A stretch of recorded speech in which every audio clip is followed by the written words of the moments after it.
ನಮಸ್ಕಾರ ರೈತರೇ. ನಾನು ಶ್ರೀಕಾಂತ್.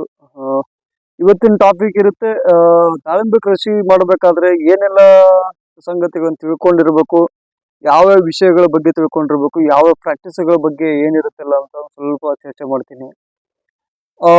ನೀವು ಇವತ್ತು ಹೊಸ ದಾಳಿಂಬೆ ಕೃಷಿ ಮಾಡಬೇಕು ಅಂತ ಇದ್ರೆ ಫಸ್ಟ್ ಯಾವ್ದು ನೋಡ್ತೀವಿ ಅಂದ್ರೆ ಯಾವ ತರ ಭೂಮಿ ಇರಬೇಕು, ಭೂಮಿ ಸೆಲೆಕ್ಷನ್ ಇರುತ್ತೆ.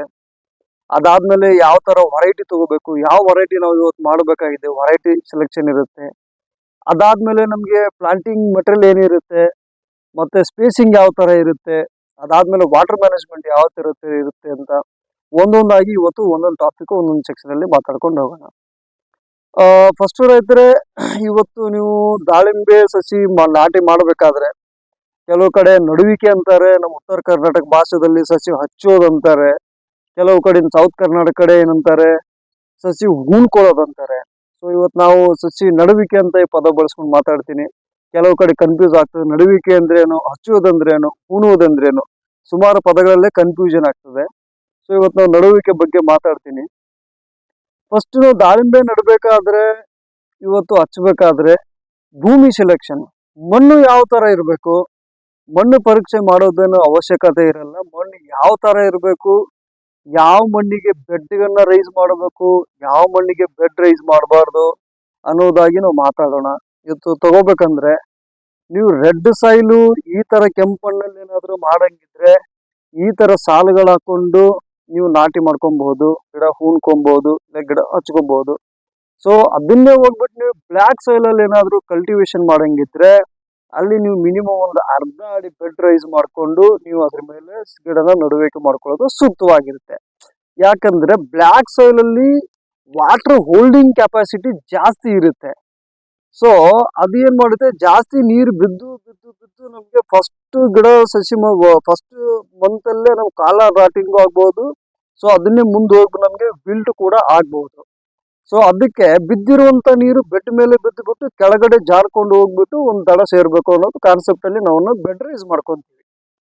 ಇನ್ನೊಂದು, ಈ ಕೆಂಪು ನೀರು ಇರೋದ್ರಿಂದ ಇದೇನ್ ಕೆಳಗಡೆ ಒಂದು 3 ಅಡಿ 4 ಅಡಿ ಅಡ್ಡ ಹೋಗ್ಬಿಟ್ಟು ಇದು ಮರುಮ್ ಬರುತ್ತೆ, ಇದು ಗಟ್ಟಿ ಜಮೀನು ಬರುತ್ತೆ. ಸೊ ಈ ಮಣ್ಣು ಏನ್ ಮಾಡುತ್ತೆ, ನೀರ್ ಹಿಡಿದುಕೊಂಡು ಇಟ್ಕೊಂಡಿಲ್ಲ, ಇದ್ರ ವಾಟರ್ ಹೋಲ್ಡಿಂಗ್ ಕೆಪಾಸಿಟಿ ಇದ್ರಲ್ಲಿ ಕಡಿಮೆ ಇರುತ್ತೆ. ಸೊ ಆ ನೀರೇನಾಗುತ್ತೆ, ಕೆಳಗಡೆ ಬಿದ್ದ ಮೇಲೆ, ಇಲ್ಲಿ ಗಿಡದ ಮೇಲೆ ಬಿದ್ದ ಮೇಲೆ ಕೆಳಗಡೆ ಜಾರ್ಕೊಂಡು ಹೋಗಿ ಹಿಂಕೊಂಡ್ಬಿಡುತ್ತೆ. ಅಂದ್ರೆ ಗಿಡ ಸುತ್ತಮುತ್ತ ನೀರಿಲ್ಲ, ಈ ತರ ಡ್ರೈ ಆಗಿ ಕಾಣಿಸುತ್ತೆ ನಿಮ್ಗೆ. ಇದ್ರಲ್ಲಿ ಏನಿಲ್ಲ, ನಿನ್ನೆ ಮೊನ್ನೆ ಬಿಟ್ಟಿರಿ ನೋಡ್ರಿ ಎಷ್ಟು ಡ್ರೈ ಬಂದ್ಬಿಟ್ರಿ ಈಗ. ಸೊ ಇದು ಫಸ್ಟ್ ಮಣ್ಣು ಸೆಲೆಕ್ಷನ್ ಮಾಡ್ಕೊಳ್ಳಿ, ಭೂಮಿ ಸೆಲೆಕ್ಷನ್ ಮಾಡ್ಕೊಳ್ಳಿ. ನಿಮ್ಗೆ ನಿಮ್ ಭೂಮಿ ಯಾವ ತರ ಇದೆ, ಏನಿದೆ ಅಂತ. ಆತ ನಿಮ್ ಭೂಮಿ ಬಗ್ಗೆ ಏನೋ ಪ್ರಾಬ್ಲಮ್ ಬಂದ್ರೆ, ಮಣ್ಣುಗಳಲ್ಲಿ ಏನೋ ಪ್ರಾಬ್ಲಮ್ ಬಂದ್ರೆ ನೀವು ಸ್ವಲ್ಪ ಫೋಟೋನ ಕಳಿಸ್ಬೋದು. ಅದ್ರ ಬಗ್ಗೆ ನಾನು ನಿಮಗೆ ಚರ್ಚೆ ಮಾಡಿ ಹೇಳ್ತೀನಿ ಯಾವ ತರ ನೀವು ಸೆಲೆಕ್ಷನ್ ಮಾಡ್ಬೋದು ಅಂತ. ನೀವೇ ನಿಮ್ ತೋಟದಲ್ಲಿ ಸೆಲೆಕ್ಷನ್ ಮಾಡ್ಕೊಬಹುದು. ಫಸ್ಟ್. ಇನ್ ಸೆಕೆಂಡ್ ಬಂದ್ಬಿಟ್ಟು ನಾವು ಸೆಲೆಕ್ಷನ್ ಮಾಡೋದಿದೆ, ಮಣ್ಣು ಸೆಲೆಕ್ಷನ್ ಆಯ್ತು. ಇನ್ ಸೆಕೆಂಡ್ ಬಂದ್ಬಿಟ್ಟು ವೆರೈಟಿ ಸೆಲೆಕ್ಷನ್, ಪ್ಲಾಂಟಿಂಗ್ ಮಟೀರಿಯಲ್ ಅಂತೀವಿ ಅದನ್ನ. ವೆರೈಟಿ ಸೆಲೆಕ್ಷನ್ ಅಂದ್ರೆ ಯಾವ ತರ ವೆರೈಟಿ ಮಾಡ್ಬೇಕಾಗಿದೆ ನಮ್ಗೆ.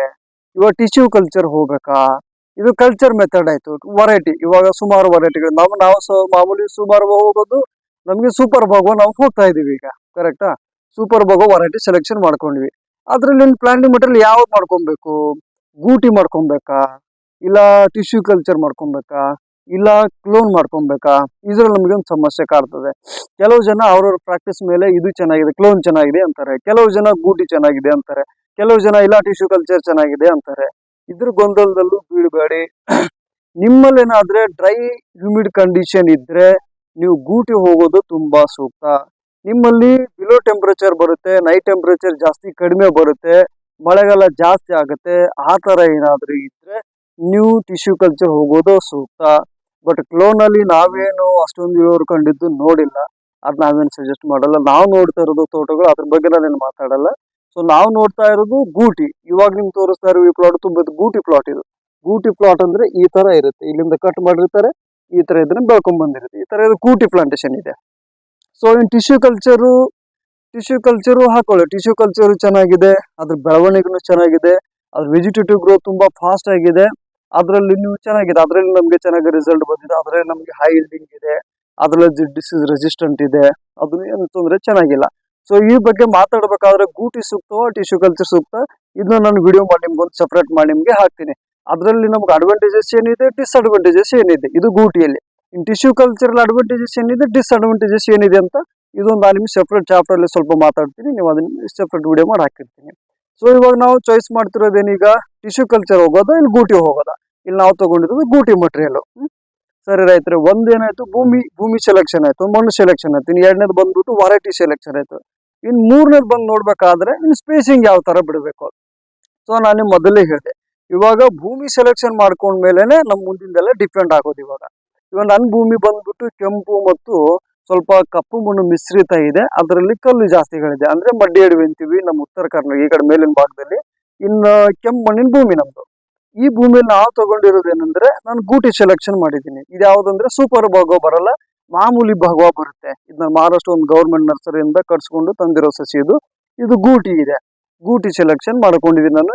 ಇನ್ ಗೂಟಿಯಲ್ಲಿ ಸ್ಪೇಸಿಂಗ್ ಸೇಮ್ ಇರುತ್ತೆ, ಇನ್ ಟಿಶ್ಯೂ ಕಲ್ಚರ್ ಹೋದ್ರೂ ಕೂಡ ಸ್ಪೇಸಿಂಗ್ ಸೇಮ್ ಇರುತ್ತೆ, ಅದೇನು ತೊಂದರೆ ಇಲ್ಲ. ನಾನು ಇಟ್ಟಿರೋ ಸ್ಪೇಸಿಂಗ್ ನೋಡ್ಬೇಕಂದ್ರೆ ಗಿಡದಿಂದ ಗಿಡಕ್ಕೆ ನಾನು 7.5 ಅಡಿ ಇಟ್ಕೊಂಡಿದ್ದೆ. ಇನ್ನು ಸಾಲಿಂದ ಸಾಲಿಗೆ ನಾನು ಇಲ್ಲಿ 12ರಿಂದ 13 ಅಡಿ ನಾನು ಸ್ಪೇಸಿಂಗ್ ಅನ್ನು ಇಟ್ಕೊಂಡಿದ್ದೀನಿ. ಯಾಕಂದ್ರೆ ಮುಂದೆ ಬಂದು ನನಗೆ ಜಾಸ್ತಿ ಗಿಡ ಇರೋದ್ರಿಂದ, ಜಾಸ್ತಿ ಏರಿಯಾ ಇರೋದ್ರಿಂದ ನಾನು ಪ್ರಾಕ್ಟೀಸ್ ಮಾಡ್ಲಿಕ್ಕೆ ಈಸಿ ಆಗ್ಲಿ ಅಂತ ನಾನು ಸಾಲಿಂದ ಸಾಲು 12ರಿಂದ 13 ಅಡಿ ಇಟ್ಕೊಂಡಿದ್ದೀನಿ. ಆಮೇಲೆ ಗಿಡದಿಂದ ಗಿಡ 7.5 ಅಡಿ ಇಟ್ಕೊಂಡಿದ್ದೀನಿ.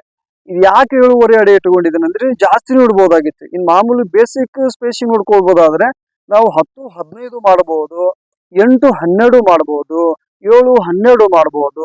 ಇದು 7ಕ್ಕಿಂತ ಕಡಿಮೆ ಬರಬೇಡಿ, 10-12ಕ್ಕಿಂತನೂ ಕಡಿಮೆ ಬರಬೇಡಿ. ಇವಾಗ 10 ಅಡಿ ಸಾಲಿಂದ ಸಾಲಾದ್ರೆ ತುಂಬಾ ಪ್ರಾಕ್ಟೀಸ್ ಇಂಟರ್ ಕಲ್ಚರಲ್ ಆಪರೇಷನ್ಗೆ ತುಂಬಾ ಕಷ್ಟ ಆಗುತ್ತೆ. ಇನ್ನು ಗಿಡದಿಂದ ಗಿಡನು ತುಂಬಾ ಸ್ಪೇಸಿಂಗ್ ಕಡಿಮೆ ಮಾಡ್ಕೊಂಡ್ಬಿಟ್ಟು ಒಂದು ವರ್ಷದಲ್ಲಿ ಗಿಡ ಕೂಡ್ಕೊಂಡ್ಬಿಡುತ್ತೆ, ಅಲ್ಲಿ ಪ್ರಾಕ್ಟೀಸ್ ಕಷ್ಟ ಆಗುತ್ತೆ. ಪ್ರಾಪರ್ ಆಗಿ ವೆಂಟಿಲೇಷನ್ ಆಗಲ್ಲ, ಪ್ರಾಪರ್ ಆಗಿ ಗಾಳಿ ಆಡೋದ್ರಿಂದ ಸುಮಾರು ಡಿಸೀಸ್ಗಳು ಅಲ್ಲೇ ಕ್ರಿಯೇಟ್ ಆಗ್ತಿರ್ತವೆ. ಸೊ ಇನ್ನು ಕೆಲವು ಇನ್ಸೆಕ್ಟ್ಗಳು ನಮಗೆ ಹತೋಟಿಲಿ ಇಡಕ್ಕಾಗಲ್ಲ.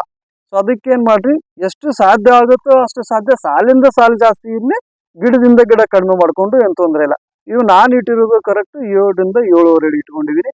ಬಟ್ ಇದ್ರಲ್ಲಿ ನಾನು 3 ವರ್ಷ ಆದ್ಮೇಲೆ ಒಂದು ಗಿಡ ಮಧ್ಯದ ಗಿಡ ನಾನು ತಕೊಂಡ್ಬಿಡ್ತೀನಿ. ಇವಾಗ ನೋಡ್ತಾರೆ, ಇಲ್ಲೊಂದು ಗಿಡ ಇದೆ, ಅಲ್ಲಿ 3ನೇ ಗಿಡ ಇದೆ. ಆ 2 ಗಿಡ ನಡುಬರದಲ್ಲಿ ಒಂದು ಗಿಡ ನಾನು ತಕೊಂಡ್ಬಿಡ್ತೀನಿ. ಎಷ್ಟು ವರ್ಷ ಆದ್ಮೇಲೆ? 3 ವರ್ಷ ಆದ್ಮೇಲೆ. ಅವಾಗ ನನಗಿದು ಸರಿ ಹೋಗ್ಬಿಡುತ್ತೆ. ಸೊ ಇವಾಗ ಏನ್ ಮಾತಾಡಿದ್ವಿ, ಸಾಲಿಂದ ಸಾಲು ಮತ್ತು ಗಿಡದಿಂದ ಗಿಡ ಎಷ್ಟು ಅಂತರ ಇರಬೇಕು ಅನ್ನೋದ್ರ ಬಗ್ಗೆ ಮಾತಾಡಿದೆ, ಆಯ್ತಾ. ಇದಾದ್ಮೇಲೆ ರೈತರೆ, ಇನ್ನು ವಾಟರ್ ಮ್ಯಾನೇಜ್ಮೆಂಟ್ ಇರ್ಬೇಕು, ಯಾವ ತರ ಇರಬೇಕು, ಇನ್ನು ಸೀಸನ್ ಯಾವಾಗ ಇರಬೇಕು. ಸೊ ಯಾವ ಸೀಸನ್ ಅಲ್ಲಿ ನಾವು ಸಸಿ ನಾಟಿ ಮಾಡ್ಕೊಳ್ಳೋದು ಸೂಕ್ತವಾಗಿರೋಂತ ಒಂದು ಸ್ವಲ್ಪ ಹೇಳ್ತೀನಿ. ನಾವು ಮಾಡಿದ್ದು ನವೆಂಬರ್ 21 ಮಾಡಿದೀವಿ, ನವೆಂಬರ್ ಅಲ್ಲಿ ಮಾಡಿದೀವಿ, ಡಿಸೆಂಬರ್, ಜಾನ್ವರಿ ಬರೋಷ್ಟರಲ್ಲಿ ಸಿಕ್ಕಾಬಿಟ್ಟು ಹೈ ಟೆಂಪರೇಚರ್ ಆಗ್ಬಿಟ್ಟಿದೆ. ನೋಡಿ ಇಲ್ಲಿ ನೋಡ್ಬೋದು, ಸಿಕ್ಕಾಬಿಟ್ಟು ಥ್ರಿಪ್ಸ್ ಕೂಡ ನಮ್ಗೆ ತುಂಬಾ ಕಾಡ್ತಾ ಇದೆ. ಎಷ್ಟೇ ಯಾವುದೇ ಸ್ಪ್ರೇಗಳು ಕೊಟ್ಟರು ಕೂಡ ನಮಗೆ ಕಂಟ್ರೋಲ್ ಬರ್ತಾ ಇಲ್ಲ. ಇದು ಎಲ್ಲರಲ್ಲಿ ಆಗೋ ಕಥೆನೇ ಇದು. ಅದಕ್ಕೆ ನಾನು ಹೇಳೋದು, ಅರ್ಲಿ ಇನ್ನು ನವೆಂಬರ್ ಅಕ್ಟೋಬರ್ ತಿಂಗಳಲ್ಲಿ, ಅಕ್ಟೋಬರ್ ಮತ್ತು ಮಿಡ್ಲ್ ಆಫ್ ನವೆಂಬರ್ ಅಲ್ಲಿ ನೀವು ಹೂಣಿದ್ರೆ ಸಸಿ ನಾಟಿ ಮಾಡ್ಕೊಂಡು ತುಂಬಾ ಸೂಕ್ತವಾಗಿರುತ್ತೆ. 2-3 ತಿಂಗಳಲ್ಲಿ ಬೇಸಿಗೆ ಬರೋಷ್ಟರಲ್ಲಿ ಟೆಂಪರೇಚರ್ ರೈಸ್ ಆಗೋಷ್ಟರಲ್ಲಿ ನಿಮ್ ಗಿಡ ಮಿನಿಮಮ್ ಒಂದು 5 ಅಡಿನಾದ್ರೂ ಬೆಳ್ಕೊಬೇಕು. ಗಿಡ ಎಷ್ಟು ಚೆನ್ನಾಗಿ ಬೆಳ್ಕೊಂಡ್ ಬರುತ್ತೋ ಅವತ್ತು ಥ್ರಿಪ್ಸ್ ಕಾಡಿದ್ರು ಕೂಡ ನಾವು ಅದನ್ನ ಮೇಂಟೈನ್ ಮಾಡ್ಕೊಬಹುದು. ನನಗೆ ಇವಾಗ್ಲೂ ಚಿಕ್ಕ ಗಿಡ ಇದ್ದಾಗ್ಲೇ ಥ್ರಿಪ್ಸ್ ಕಾಡಿದ್ರೆ ನನಗೆ ಗಿಡ ಡೆವಲಪ್ಮೆಂಟ್ ಮಾಡಕ್ ಸಾಧ್ಯ ಇಲ್ಲ. ಸೊ ಅದನ್ನೇ ಸ್ವಲ್ಪ ಅಕ್ಟೋಬರ್ ಮತ್ತು ನವೆಂಬರ್ ಅಲ್ಲಿ ಎಷ್ಟು ಬೇಗ ಆಗುತ್ತೋ ಅಷ್ಟು ಬೇಗ ಉಣ್ಕೊಳ್ಳೋ. ಚಳಿಗಾಲದಲ್ಲಿ ಉಣ್ಕೊಳ್ಳೋ ತುಂಬಾ ಸೂಕ್ತವಾಗಿರುತ್ತೆ. ಅದನ್ನ ಜೂನ್ ಅಲ್ಲಿ ಮಾಡ್ತೀನಿ ಅಂದ್ರೆ ಮಾಡ್ಕೊಳಕ್ ಹೋಗ್ಬೇಡಿ. ಮಳೆಗಾಲದಲ್ಲಿ ಯಾವತ್ತೂ ದಾಳಿಂಬೆ ನಾಟಿ ಮಾಡ್ಕೊಳಕ್ ಹೋಗ್ಬೇಡಿ. ಸೊ ಸುಮಾರು ರೋಗಗಳು ನಿಮ್ ತುಂಬಾ ಕಾಡ್ತವೆ. ಸೊ ಚಳಿಗಾಲದಲ್ಲಿ ನಾಟಿ ಮಾಡ್ಕೊಳ್ಳೋದು ಸಹಜ. ಇನ್ ಬೇಸಿಗೆಯಲ್ಲಿ ಕೂಡ ಮಾಡ್ಕೊಬೇಡಿ. ಇನ್ನು ಅಕಸ್ಮಾತ್ ನಾನು ಬುಕ್ಕಿಂಗ್ ಮಾಡಿದ್ದೀನಿ, ಇನ್ನು ಲೇಟ್ ಆಗಿ ಬಂದಿದೆ ಸಸಿ ಅನ್ನೋರು ಇದ್ರೆ ಏನೋ ಆಪ್ಷನ್ ಇಲ್ಲ, ಮಾಡ್ಕೊಂಡು ಸುಮ್ಮನೆ ಸ್ವಲ್ಪ ಮುಂದೆ ಪ್ರಾಕ್ಟೀಸ್ಗಳು ಮಾಡ್ಕೊಂಡು ಹೋಗ್ಬೇಕಾಗಿದೆ. ಸೊ ನೀನು ವಾಟರ್ ಮ್ಯಾನೇಜ್ಮೆಂಟ್ ಅಲ್ಲಿ ಯಾವ ತರ ಮಾಡ್ತಿದ್ದೀನಿ ಅಂದ್ರೆ, ನಾನು ಇವಾಗ ಸಿಂಗಲ್ ಡ್ರಿಪ್ಪರ್ ಹಾಕಿದ್ದೀನಿ. ಇವಾಗ ಸಿಂಗಲ್ ಡ್ರಿಪ್ಪರ್ ಹಾಕಿದ್ದೀನಿ. ಇನ್ನು 1 ಮಂತ್ ಆದ್ಮೇಲೆ ಇದೇನು ಗ್ಯಾಪ್ ಕೊಟ್ಟಿದ್ದೀನಲ್ಲ, ನಾನು ಈಗ ಸರಿಯಲ್ಲಿ ಓಪನ್ ಸ್ಪೇಸ್ ಮಾಡಿದ್ದೀನಲ್ಲ, ಇದರಲ್ಲೆಲ್ಲ ಗೊಬ್ಬರಗಳು ತುಂಬ್ಕೊಂತೀನಿ, ಕೊಟ್ಟಿಗೆ ಗೊಬ್ಬರ ತುಂಬ್ಕೊಂತೀನಿ, ಸ್ವಲ್ಪ ಹಿಂಡಿಗಳು ತುಂಬ್ಕೊಂತೀನಿ, ಕೆಲವು ಮೈಕ್ರೋ ನ್ಯೂಟ್ರಿಯೆಂಟ್ಗಳನ್ನ ತುಂಬ್ಕೊಂಡ್ಬಿಟ್ಟು ಇದನ್ನ ನಾನು ಕ್ಲೋಸ್ ಮಾಡ್ಕೊಂಡ್ಬಿಟ್ಟು ಒಂದು ಗುಂಡಿನ ಆ ಕಡೆ ಕೊಡ್ತೀನಿ, ಒಂದು ಗುಂಡಿನ ಈ ಕಡೆ ಕೊಡ್ತೀನಿ. ಇವಾಗಿನ ಸಿಂಗಲ್ ಡ್ರಿಪ್ ಮೇಲೆ ನಡೀತಾ ಇದೆ. ಏನೋ ಡ್ರಿಪ್ಪರ್ ಚೇಂಜ್ ಮಾಡ್ಕೊಂಡ್ಬಿಟ್ಟು ಆ ಕಡೆ ಒಂದು ಗುಂಡಿ ಈ ಕಡೆ ಒಂದು ಗುಂಡಿ ಕೊಟ್ಟು ನಾನು ಇದನ್ನ ಬೆಳೆಸ್ಕೊಂಡು ಹೋಗ್ತೀನಿ ರೈತರೆ, ಸರಿನಾ. ಇದಾದ್ಮೇಲೆ ನಾನು ಬೆಳೆ ಯಾವಾಗ ಬಿಡ್ತೀನಲ್ಲ, ಇವಾಗಿನ ಡ್ರಿಪ್ಪರ್ ಮೇಲೆ ನಡೆಸ್ತಾ ಇದ್ದೀನಿ. ಬೆಳೆ ಬಿಟ್ಟಾಗ ಅವಾಗಿಂದ ಇನ್ಲೈನ್ ಪ್ಲಾನ್ ಮಾಡ್ತಾ ಇದ್ದೀನಿ, ಅವಾಗಲೇ ಇನ್ಲೈನ್ ಮಾಡ್ಕೊಂಡು ಹೋಗ್ಬೇಕು. ಇವತ್ತಿನ ಸಂಚಿಕೆ ಎಷ್ಟಿದೆ ರೈತರೆ. ನೆಕ್ಸ್ಟ್ ಮತ್ತೆ ಯಾರಾದ್ರೂ ಏನು ಕ್ವಶನ್ಗಳು ಬಂದ್ರೆ ಅದ್ರ ಮೇಲೆ ಮತ್ತೆ ನಾನೊಂದು ವಿಡಿಯೋ ಮಾಡಿ ಹಾಕ್ತೀನಿ. ಸರಿ ರೈತರೆ, ಥ್ಯಾಂಕ್ ಯು.